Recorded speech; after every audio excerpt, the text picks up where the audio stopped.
2 Peter chapter 3 verse 17 and 18. Ye therefore, beloved, seeing ye know these things before, beware lest ye also, being led away with the error of the wicked, fall from your own steadfastness, but grow in grace and in the knowledge of our Lord and Savior Jesus Christ. To Him be glory both now and forever. Amen. Ito po yung warning ni Apostol Peter sa mga kapatiran niya, na sabi niya, para hindi kayo ma-lead away ng wickedness, ay dapat mag-grow kayo sa grasya, sa biyaya ng Panginoong Hesus. Paano nga ba para hindi ma-lead away? So kailangan mo mag-grow sa biyaya. At paano naman mag-grow sa biyaya? Sabi rin ni Apostol Peter, as a newborn babes, desire a sincere milk of the word. So kailangan mo po ng milk na galing din po dito sa Bible. Ito po ang makapagbigay sa iyo ng growth spiritually. So una mo pong gagawin pag ikaw po ay hindi pa na-grow spiritually, kailangan mo pong pumunta sa Bible Believing Church kung saan ka nakatanggap ng biyaya, naligtas sa pamamagitan ng biyaya. Dahil ikaw ay nanampalataya sa Panginoong Hesus, naligtas ka sa biyaya. So doon ka sa church na nagtuturo ng kaligtasan. Ako po ay naligtas po sa Bible Baptist Church, so doon po ako pumunta at doon po ako nagsimba ng linggo ng umaga at hapon, at pagka Wednesday meron din namang pagtitipon, at sa mga Bible study mag-attend ka rin ng mga Bible study, at doon sa Sunday School meron doong question and answer na pwede ka magtanong sa pastor.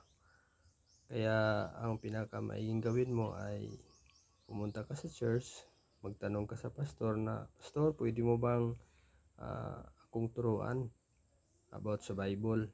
At yung pastor naman na binigyan ng understanding ng Panginoon, sabi ng Panginoon, I will give you pastors according to mine heart and shall feed you with knowledge and understanding. So yung pastor naman na naka-prepare na, ay meron talagang ibibigay sa iyo na instruction paano ka mag-grow.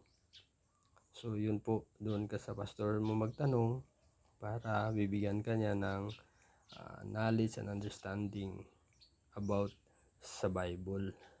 So for example, tulad sa akin, yung una ko talagang natanong nung ako po ay nakatanggap ng kaligtasan, ay ang tanong ko agad sa aking puso at isipan, paano naman yung mga magulang ko at mga kapatid ko na hindi pa sila nanampalataya ng totoo sa Panginoon, hindi rin po nila alam kung paano maligtas. So ang tanong ko, paano kaya sila maligtas? Yun po ang una ko talagang katanungan. Kaya yun po ang nagiging aking motivation na mag-attend ng mga church activities. So yun po ang nagbigay sa akin ng growth, at habang ako po ay umaattend ng church, nakikinig ng mga preaching, ay doon ko naunawaan yung mga basic doctrine sa Bible. For example, yung salvation, yung doctrine of salvation. Doon ko naunawaan na ang salvation ay sa pamamagitan po talaga ng biyaya lamang, hindi sa aking gawa. Kaya habang ako po ay tumatagal, ay marami po akong na gain ng mga knowledge and understanding sa Bible. At doon na habang tumatagal ay nag-grow ka doon spiritually sa church. At pag nag-grow ka na, huwag kang tumigil, dapat tumibay ka, mag-matured ka sa pananampalataya mo kay Kristo. At pag na-matured ka na, ay huwag ka rin tumigil pa. dahil pwede ka pang gamitin ng Panginoon para magbigay din ng fruits.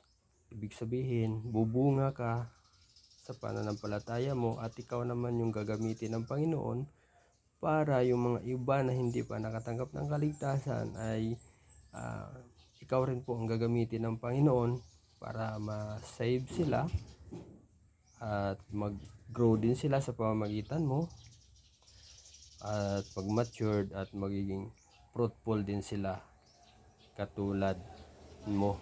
At yun po talaga ang gusto ng Panginoon na gawin sa taong niligtas niya ay magbunga para sa kanyang glory.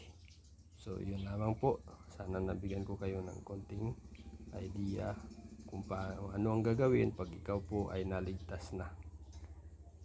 To God be the glory.